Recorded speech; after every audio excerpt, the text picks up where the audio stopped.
Give it 1 second. All right, you're good. Okay. Okay, everyone. So for my topic article, I chose one from the Harvard Business Review by Holger Reinsinger and Dan Federer. So remote work and flexibility schedules have been hot topics ever since the pandemic started. But really, for me, I've always wanted that autonomy within my job, even before the pandemic. So this article title is called "Forget Flexibility, Your Employees Want Autonomy." So before we get into a deep dive into the article, here's just kind of an overview of what we'll go over.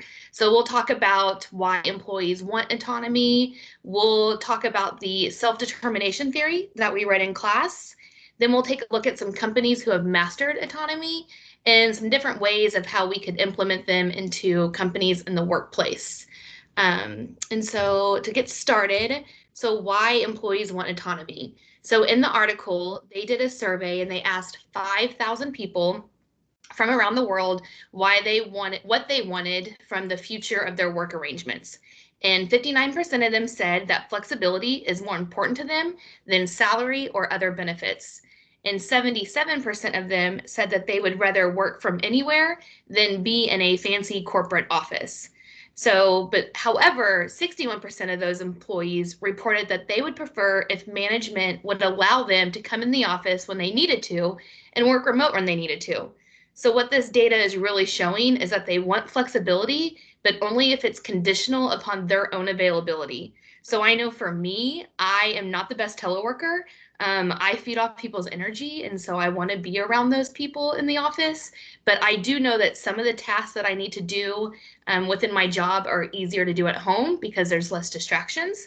But obviously, I have a lot of meetings with people, and I do that better in person. And so I try to choose those days to go into the work for that. And so why would we give employees autonomy other than they just simply want it? But what we learned about in class is we read an article by Susan Fowler. It was called What Maslow's Hierarchy Won't Tell You About Motivation.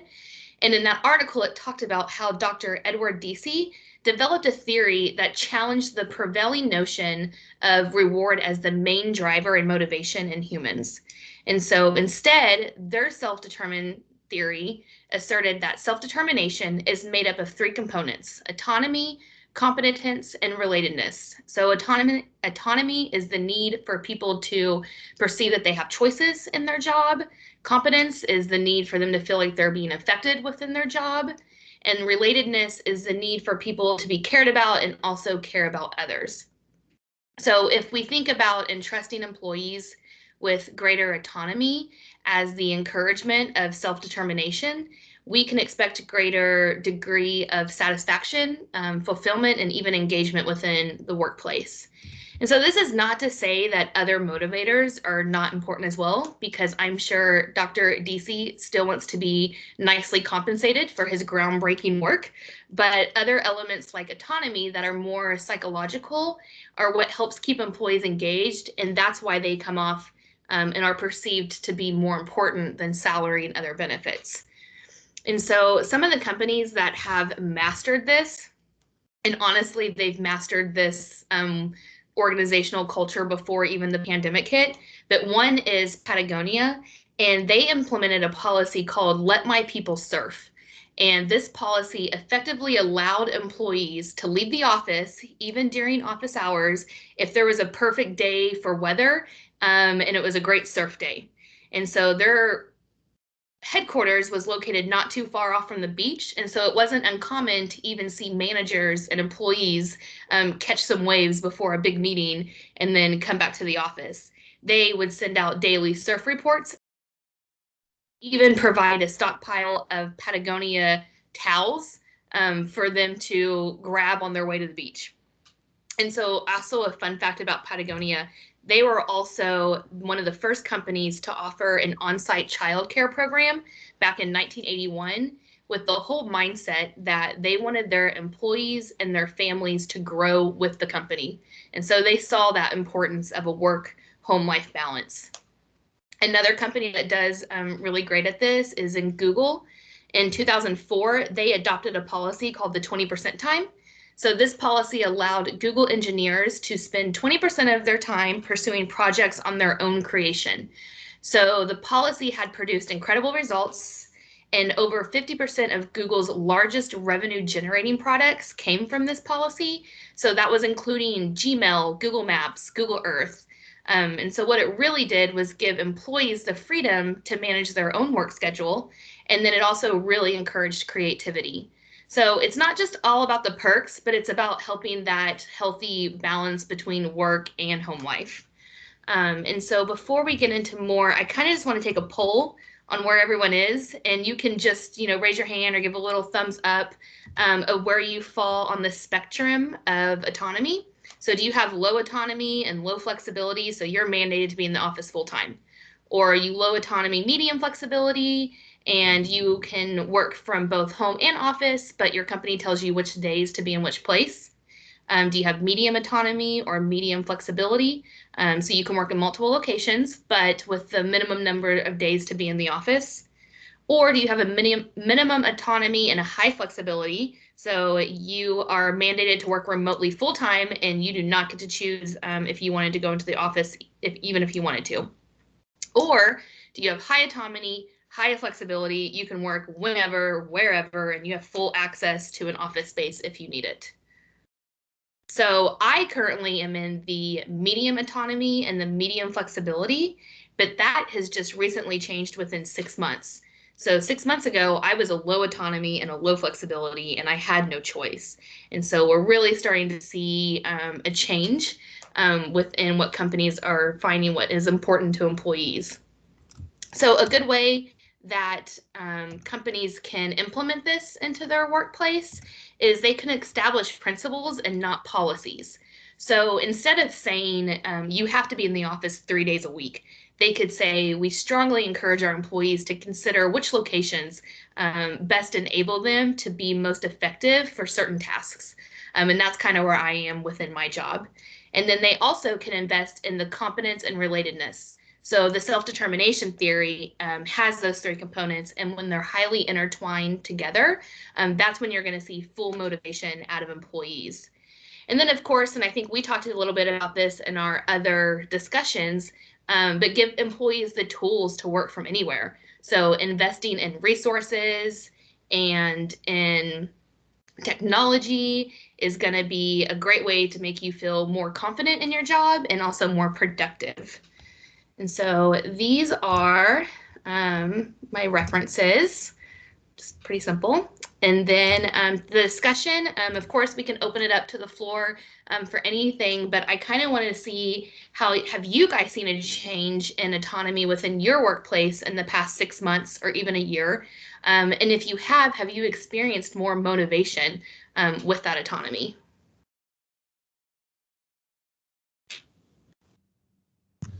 I unfortunately can't say that I have.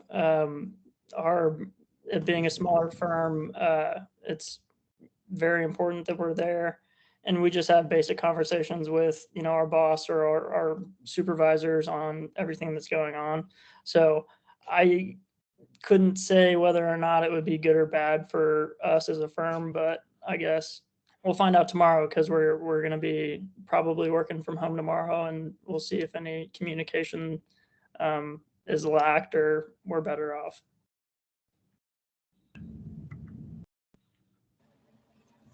I'm in the medium flexibility, medium autonomy too, and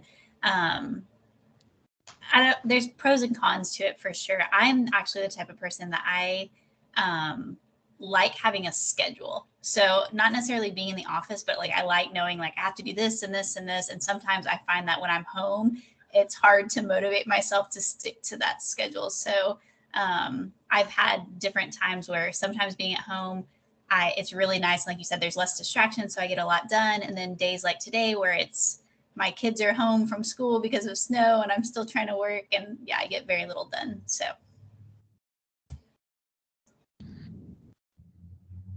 I think for me, it's kind of, I prefer to be in the office, but I like knowing, I would say that I'm medium on both accounts also, but I don't typically like to work from home. I like the option if it becomes necessary. And so for me, I know like with my supervisor, if there's ever a time when I'm like, I'm going to have a repairman at the house or something that day, is it okay if I just work from home? If we have, obviously she wants me to use leave for things that I need to and stuff, but for things where, let's say we have a meeting and I'd rather not take off, but I just need to be in 2 places at once, she gives me the flexibility to do that. And I think as far as autonomy goes, I think there's been kind of a big shift. One, just me becoming more confident in my role and taking on more responsibility, but also our department is just growing so much that they can't micromanage everything. So there's some things that they kind of just have to get off their plate,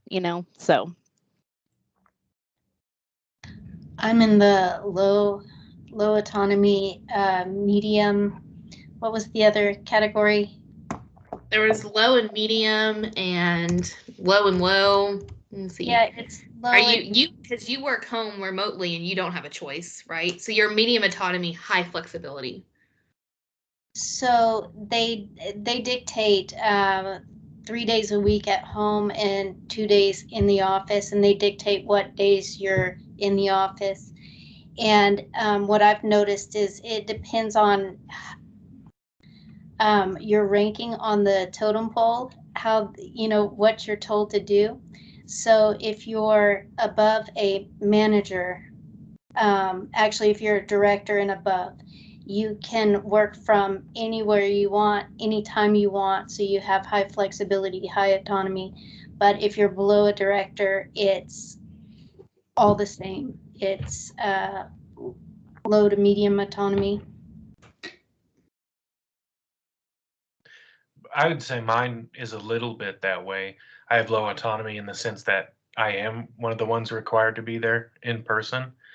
But part of that is also because I'm a lower man on the totem pole. And so a lot of the stuff I have is paperwork that nobody else wants to do. So somebody has to be there in person to handle those physical items. And I know a lot of this is, based around teleworking and remote work and all that stuff. But, obviously autonomy was a topic before the pandemic. And so have any of you seen or that you want more motivation or that you get motivation, like with Google letting them decide what they want to work on? Do any of you have that capability that you can kind of modify where you're spending your time and efforts within the workplace?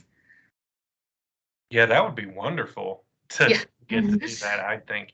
Because, honestly, when you think about it, how many people, even though maybe they're not supposed to, do spend a little bit of time each day on their own items or their own projects, where that, just can make it more concise and all in one day.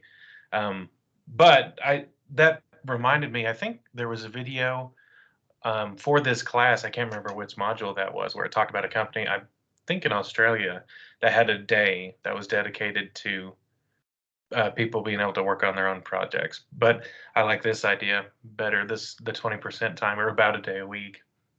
Mm-hmm. I think like Brandy said, what you see in a lot of companies and what I've seen in my company is as I've moved up in my position, you get more autonomy, like you get to decide what you want to do. But then like lower level employees, it's very much dictated and there's not a lot of choice in it. So I don't know, this might be an unpopular opinion, but like when you were doing your presentation and it said, I think you said like 77% of people or 61% of people want to choose. So they want to have the option of being in a fancy office or working from home. And I'm like, I feel like in this day and age, like employees have a lot of power and like they're asking a lot that, even just a few generations ago would have been unheard of. And now we're like, I want you as a company, I want you to supply me a fancy office, but I want to be able to choose when I go to that fancy office. I feel like it's kind of unfair for a lot of the businesses. They're really having to jump through hoops to satisfy employees. I hadn't thought about, my day-to-day work autonomy in that. I have high autonomy in my schedule, and so I can decide what to work on whenever I want to work on it. But if my work does not get done, then there is there's a lot of, I'm not sure how to say it. I would be in a lot of trouble. Yeah, So- and I think autonomy has a lot to do with trust, and that's why a lot of supervisors don't let you choose, and they do tell you you have to be in the office certain days a week because they don't want to fully let you have free reign to do stuff. Because I've even noticed that like my autonomy has gone up, you know, from low to medium to high, but it's because I've also been with my organization for 5 years, and so they just have more trust in employees. So not necessarily the ranking on, you know, bottom of the totem pole, but more just time experienced.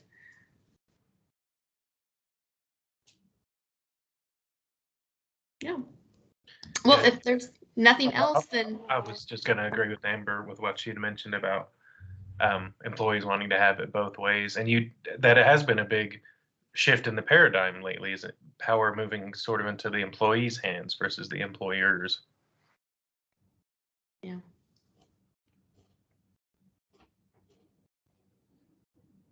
Okay, well, if there's nothing else, then we can stop recording. Thank you, guys.